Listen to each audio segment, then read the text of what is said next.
La Voz de América presenta.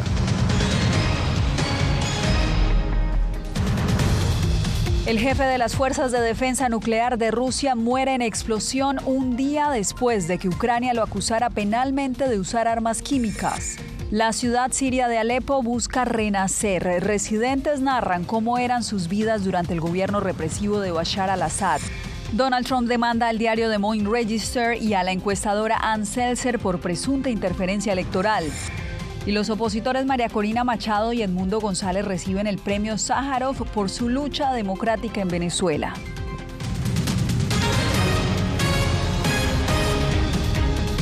¿Qué tal? El Mundo al Día comienza hoy con la muerte del líder de las Fuerzas de Defensa Nuclear de Rusia durante una explosión que se registró este martes en Moscú. Ucrania, que ayer imputó a ese general por presuntamente coordinar el uso de armas químicas, no ha confirmado públicamente su responsabilidad. Vamos con Jacopo Luzzi a esta hora al Departamento de Estado. Jacopo, ¿cómo ha reaccionado Estados Unidos? La administración Biden no pudo aclarar hasta ahora quién fue responsable de esta explosión, pero descartó cualquier responsabilidad o advertencia previa antes del ataque.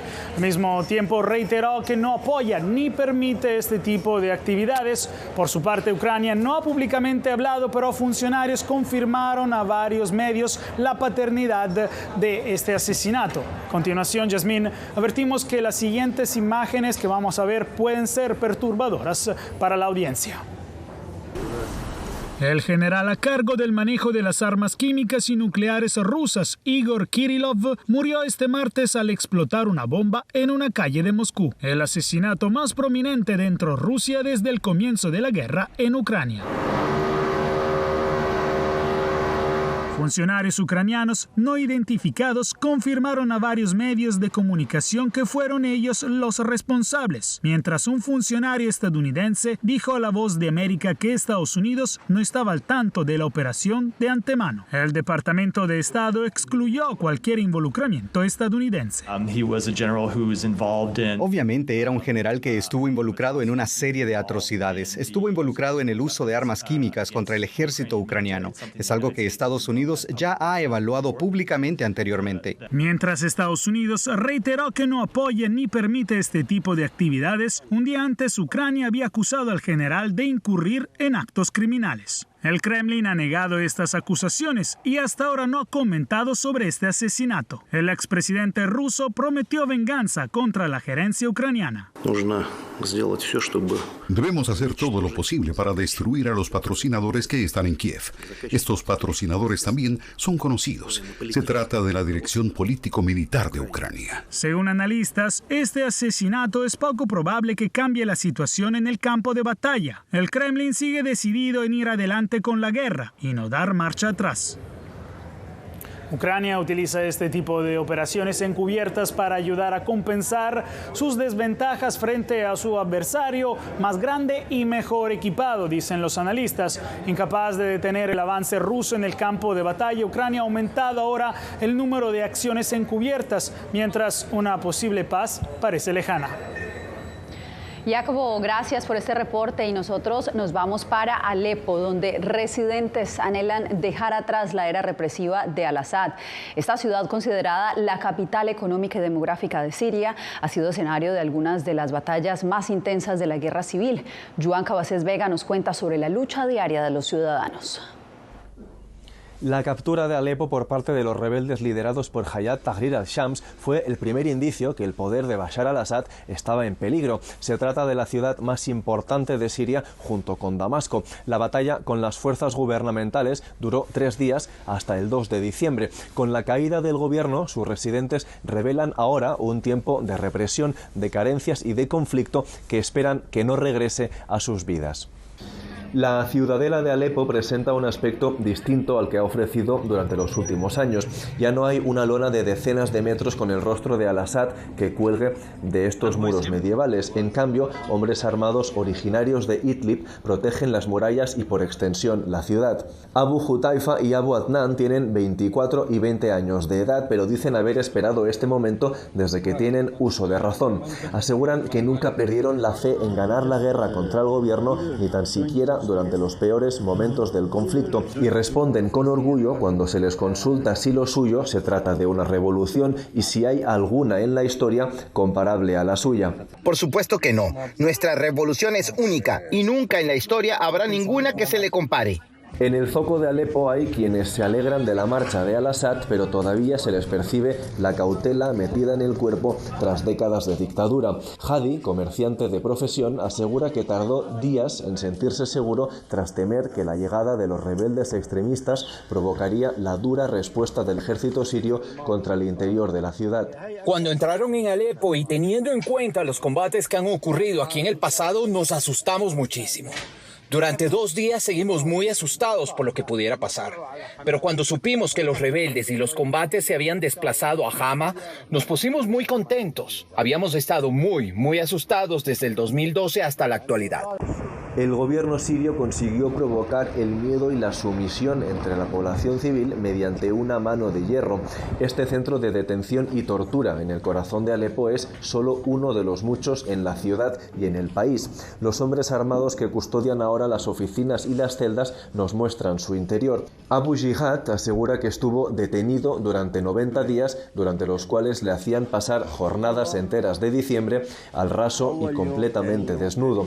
En ocasiones le impedían ir al baño durante 48 horas, forzándole a orinarse sobre sí mismo. Primero nos dieron una cálida bienvenida con palizas e insultos. Me pusieron en una celda que no era mayor que 3 metros cuadrados donde estábamos 20 personas, lo juro. La ciudad de Alepo descubre estos días los horrores que han cometido sus antiguos gobernantes. Sus residentes indican que vaciar las celdas donde se han torturado a compatriotas es un ejercicio doloroso, pero esperan que también útil y necesario para construir una Siria donde las prácticas inhumanas no tengan cabida. Joan Cabases Vega, Voz de América, Alepo. Donald Trump demandó al periódico Des Moines Register y a la encuestadora Ann Selzer. Los acusa de presunta interferencia electoral. Julia Herrera nos acompaña en directo. Julia, ¿hay precedentes de este tipo de acción legal por parte de Trump?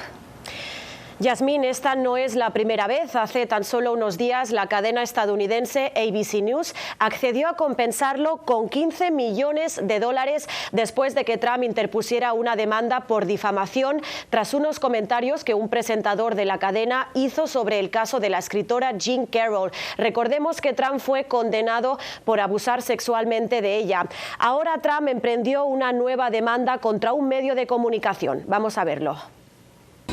Thank you very much. El presidente electo Donald Trump interpuso una demanda contra el periódico Des Moines Register y la encuestadora Ann Selzer por un sondeo publicado en noviembre que mostraba que la candidata demócrata Kamala Harris tenía una ventaja de 3 puntos porcentuales en Iowa. En mi opinión, fue fraude e interferencia electoral. Finalmente, el republicano resultó el ganador del estado. Trump pide ahora una indemnización por daños y perjuicios. Sus abogados basaron sus argumentos en la ley del fraude al consumidor en Iowa, argumentando que el medio de comunicación llevó a cabo una práctica desleal. Una portavoz del periódico reconoció que la encuesta no reflejó el margen final de la victoria de Trump en Iowa y dijo: respaldamos nuestros informes sobre el asunto y creemos que una demanda no tendría mérito. Por otra parte, la condena de Donald Trump por falsificar documentos para encubrir un escándalo sexual sigue adelante. Así lo dictaminó el juez Juan Merchan de Nueva York, que desestimó los argumentos de Trump sobre su inmunidad presidencial. Una decisión que llega después de que la Corte Suprema sentenciara que en algunos casos los presidentes tienen inmunidad. El juez interino Juan Merchan, profundamente conflictivo, corrupto, parcial e incompetente, ha faltado completamente el respeto a la Corte Suprema de Estados Unidos y a su histórica decisión sobre inmunidad. Trump fue condenado en mayo por 34 cargos de falsificación de registros comerciales relacionados con un pago de dinero a la estrella porno Stormy Daniels en las elecciones de 2016.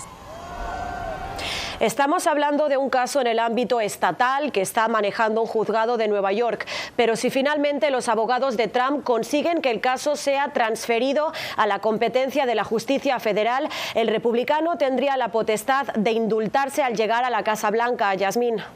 Te agradezco, Julia, por el reporte. Y en Wisconsin, la policía sigue investigando los motivos del tiroteo que se registró ayer en una escuela privada en la ciudad de Madison. De momento, se conoce que una estudiante de 15 años, identificada como Natalie Rubnow, mató a una compañera y a una maestra antes de quitarse la vida y que 2 niños se encuentran en estado crítico. Las autoridades ahora analizan los registros que dejó el atacante en Internet y evalúan la veracidad de un posible manifiesto, además del origen del arma y si hubo de alguna manera negligencia por parte de los padres. Las propuestas migratorias de la nueva administración de Donald Trump podrían generar tensiones diplomáticas con varios países de América Latina. Especialistas analizan los posibles efectos. Laura Sepúlveda nos trae el informe.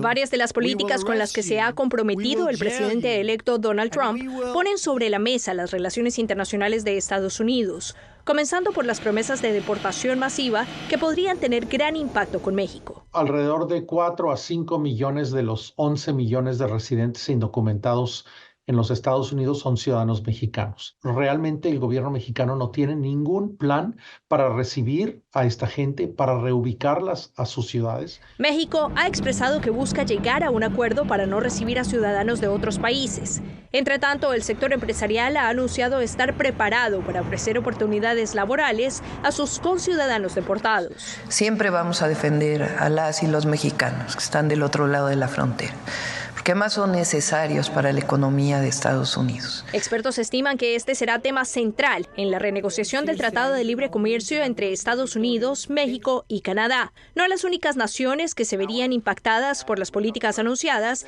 y no limitadas a la migración. Hasta hoy, Estados Unidos no tiene realmente una política exterior coherente clara hacia Latinoamérica. Depende del país, depende del momento, depende de otros actores. Hay preocupación sobre los espacios comerciales, económicos, políticos y diplomáticos que China empieza a ocupar en todo el continente. Espero que en el futuro la política exterior estadounidense siga comprometida, siga siendo una fuerza en pro del progreso, de los derechos humanos y de los valores democráticos. Pero reconozco que es difícil juzgar qué significa eso en relación con Ucrania, Israel, América Latina o África. ¿Cuándo deberíamos involucrarnos y con qué intensidad? Expertos concuerdan en que el futuro de las relaciones diplomáticas será indudablemente impactado por la política interna. Laura Sepúlveda, Voz de América, Texas. En Francia, el Parlamento Europeo otorgó a los opositores venezolanos María Corina Machado y Edmundo González Urrutia el premio Sájarov a la libertad de conciencia. Adriana Núñez nos informa. De hormiguita. Con las actas electorales que le dan la victoria en los comicios del 28 de julio, el opositor Edmundo González llegó al Parlamento Europeo para recibir el galardón por la lucha para restaurar la libertad y la democracia en Venezuela. En septiembre, el Parlamento Europeo lo reconoció como presidente electo del país. Eso es lo que no puede mostrar el régimen de Maduro, porque no tiene los votos para reclamar la presidencia. En su discurso de aceptación, González dijo que las fuerzas democráticas venezolanas se enfrentan a un Estado autocrático. Quienes pretenden secuestrar lo que les pertenece a todos los venezolanos saben que más temprano que tarde nuestro país retomará el rumbo y dirección que ya marcó nuestro pueblo. El abuso y la violencia son hoy sencillamente un torpe instrumento para postergar lo inevitable.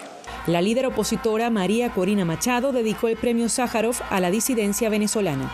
Este galardón es un tributo a cada venezolano que ha decidido ser libre, especialmente a quienes hoy están escondidos, exiliados, en prisión. González ha dicho que planea regresar a Venezuela para asumir el poder el próximo 10 de enero, cuando en Venezuela corresponde el cambio de mando. Sin embargo, el chavismo advierte. Ni media posibilidad que el señor Edmundo González ponga un pie en Venezuela sin ser detenido. Por otra parte, el ministro de Interior, Diosdado Cabello, confirmó la detención de un gendarme argentino en Venezuela e informó que será puesto a la orden de los tribunales. Adriana Núñez Rabascal, Voz de América, Caracas. Y este miércoles se conmemorará el Día Mundial del Migrante. Al regreso exploraremos el creciente éxodo desde América Latina hacia Estados Unidos.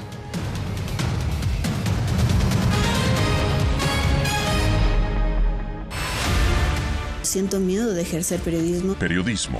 La prensa libre importa. Una coproducción de La Voz de América y Teleamazonas. Siento miedo de decir que soy periodista. Disponible en vozdeamerica.com. Soy Celia Mendoza, corresponsal internacional de La Voz de América.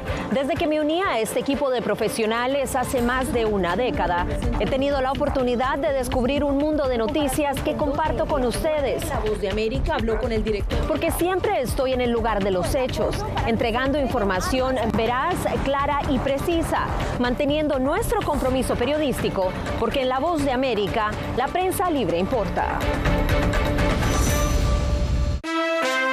Retroboa.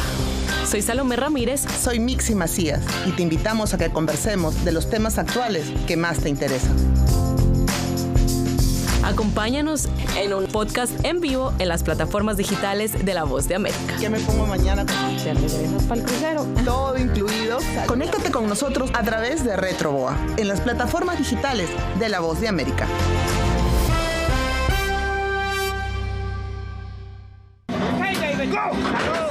La Voz de América presenta testimonios de tolerancia directamente desde el corazón de una de las regiones más conservadoras de Estados Unidos. Historias de personas determinadas a derribar estereotipos, viviendo de manera auténtica en el hogar de los valientes. Encontraron su libertad. Disponible en todas las plataformas de La Voz de América.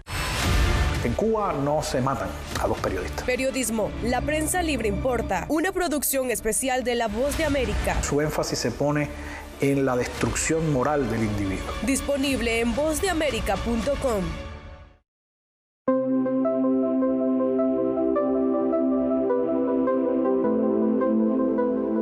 A solo horas para conmemorarse el Día Mundial del Migrante, evaluamos cómo ha sido este 2024 en Colombia, el principal país de acogida de venezolanos. Yair Díaz nos relata los retos que enfrenta esta comunidad.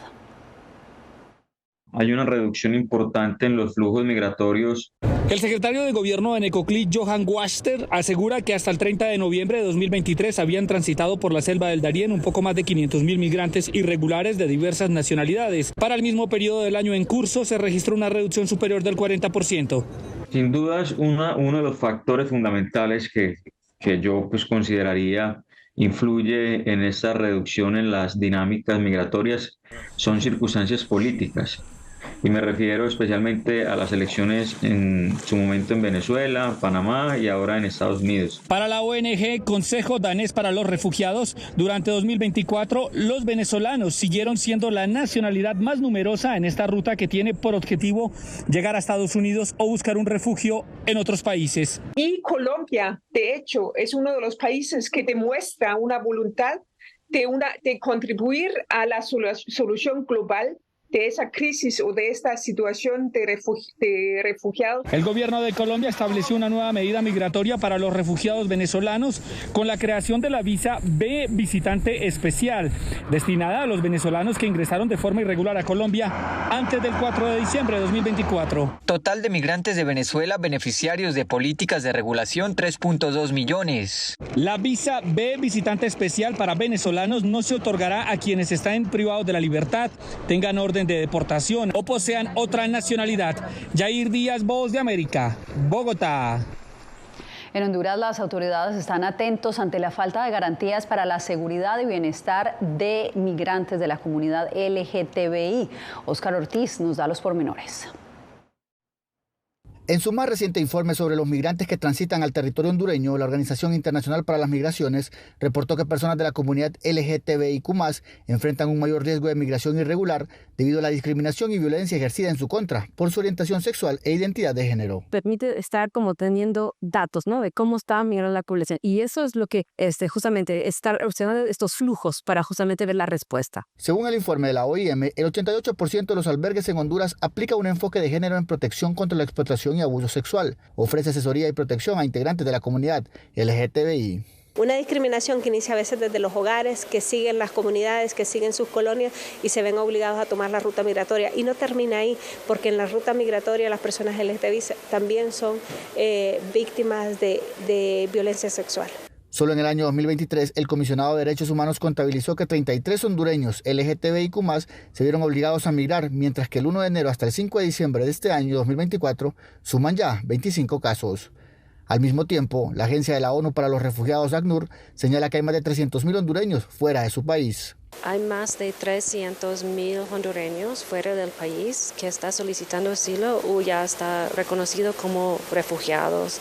Este 18 de diciembre, en que se conmemora el Día Internacional del Migrante, debe ser una oportunidad para que los países reflexionen sobre las causas de la migración, especialmente la que se da de manera forzada, señalan estas organizaciones, considerando el impacto que podría generarse debido a las nuevas políticas migratorias del presidente electo de los Estados Unidos, Donald Trump. Oscar Ortiz, Voz de América, Honduras. La Casa del Migrante de Guatemala atendió este año a 30.000 personas que viajan hacia Norteamérica y aunque refleja una leve baja en los números, destaca que cada vez hay más familias que emprenden la travesía. Eugenia Sagastume con la información. Tengo desde septiembre viajando, imagínate, desde septiembre y todavía no llegaba a México. Ángel junto a su esposa y su hija llegaron a Ciudad de Guatemala hace 2 semanas, pero su travesía inició hace 3 meses, en medio de las múltiples adversidades que implica ser migrante irregular. Entonces la gente nos discrimina en veces mucho porque piensa que uno es un vago o algo, pero no, nosotros somos echados para adelante buscando trabajo. Como Ángel Rivero, miles de extranjeros pasan por Guatemala constantemente, aunque según la Casa del Migrante, 2024 registró un descenso en el flujo. Los números también de nuestras casas han bajado, digamos, de un 10-15% tal vez en lo que en comparación al año pasado. Y por segundo año consecutivo hay una alta cifra de migrantes venezolanos.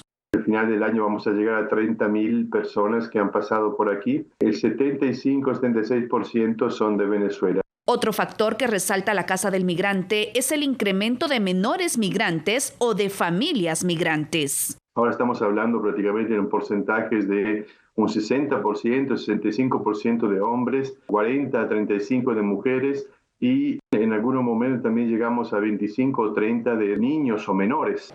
Guatemala, además de ser un país de paso de migrantes, es el país número 1 en expulsión de migrantes a nivel centroamericano, sumando casi 70.000 guatemaltecos que han sido deportados de Estados Unidos y México durante este año. Eugenia Sagastume, Voz de América, Guatemala. Usted no se mueva, volvemos con más aquí en El Mundo al Día. Algo he aprendido estos últimos años y es el darme cuenta de que nosotros podemos planear todo, pero que la vida tiene cosas para vos que no te imaginas. Me duele porque estoy aquí por ese país que hoy me quitaron.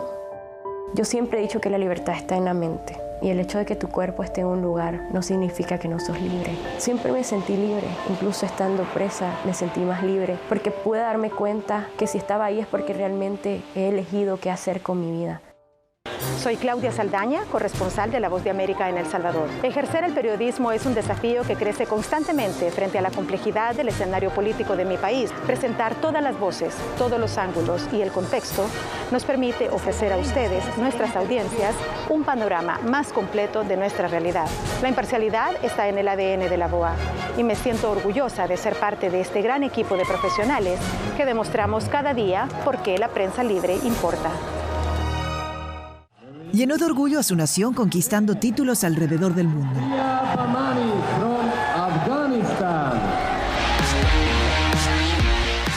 Sin embargo, como mujer que desafía las expectativas de género en Afganistán, su vida, triunfos y carrera están ahora en grave peligro. Rompiendo un tabú. Ahora, en todas las plataformas de La Voz de América. Soy Eugenia Sagastume, corresponsal de La Voz de América en Guatemala. En el epicentro de los grandes retos, los sucesos locales desde mi país impactan a todas las naciones de la región. Con diversidad de perspectivas, acercamos a nuestras audiencias a situaciones tan complejas como la masiva migración, el crimen organizado transnacional y la situación política y social de Guatemala. En un lenguaje simple, con precisión, te conectamos con la realidad de todo el hemisferio, porque en La Voz de América, la prensa libre importa.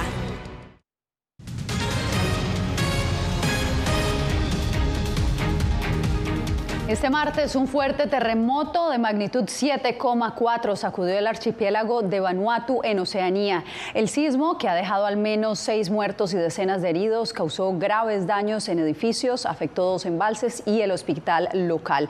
Imágenes aéreas muestran deslizamientos de tierra cerca de un puerto y vehículos que terminaron aplastados por los escombros. Ante la tragedia, el primer ministro en funciones, Charlotte Salwai, declaró estado de emergencia y un toque de queda de 7 días. La situación es crítica. Se reportan más de 116,000 damnificados por este desastre. Reporteros Sin Fronteras y el Comité para la Protección de Periodistas expresan su preocupación por la persecución de la que son objeto los periodistas, incluso luego de abandonar su país. Donaldo Hernández nos informa. La organización internacional Reporteros Sin Fronteras sostiene que el periodismo nicaragüense ha sido proscrito por el gobierno de Nicaragua, pues se han cerrado todos los medios independientes en el país centroamericano.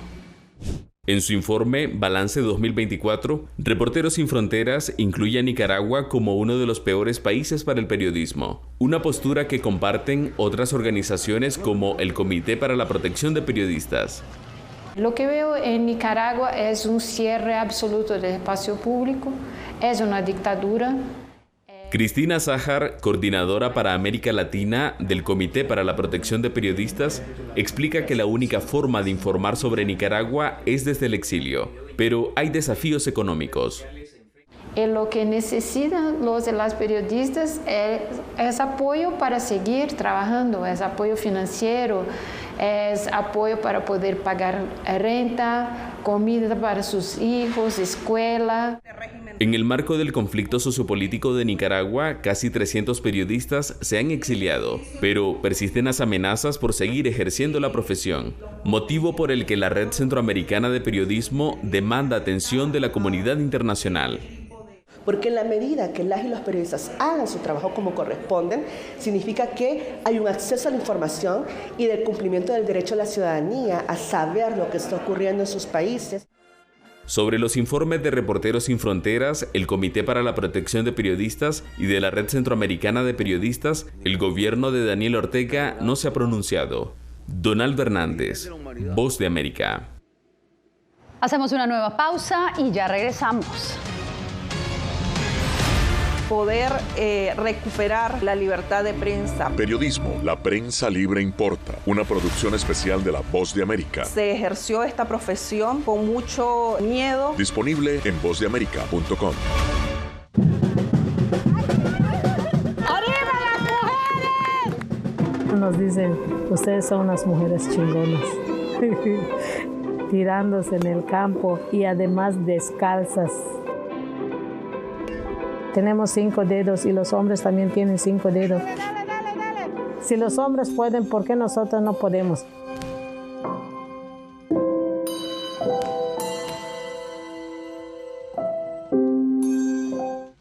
Soy Belén Mora, periodista de La Voz de América. Como reportera y presentadora tengo la responsabilidad de acercarles las historias que se generan en Washington y que impactan tu entorno cercano. Desde perspectivas diversas en un ambiente informativo en constante evolución que pone a prueba y nos hace poner en la balanza nuestros valores profesionales, te presentamos información veraz, porque en La Voz de América la prensa libre importa. Hace un año fueron despojadas de todo en su tierra, pero lejos de silenciar su talento, desde su exilio obligado sus notas musicales ahora se escuchan en todo el mundo. La Voz de América presenta Sinfonía de Coraje. La odisea para huir de la persecución talibán en Afganistán de las 2 últimas integrantes del Instituto Nacional de Música que permanecían en ese país. En todas las plataformas de La Voz de América. Hasta la fecha hay 96 periodistas asesinados. Periodismo, la prensa libre importa. Una coproducción de La Voz de América y BTV. El tema que más nos convoca es el tema de la violencia. Disponible en vozdeamerica.com.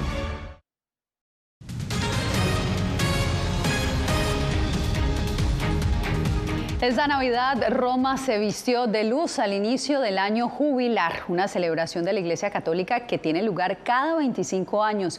Las calles brillan con las decoraciones que este año son ecológicas. Las proyecciones iluminan 2 kilómetros en la vía del Corso, incluso en los barrios más alejados. 32 millones de turistas se esperan para esta temporada que irá desde el 24 de diciembre de este año hasta el 6 de enero del 2026. Con esto nos despedimos por hoy.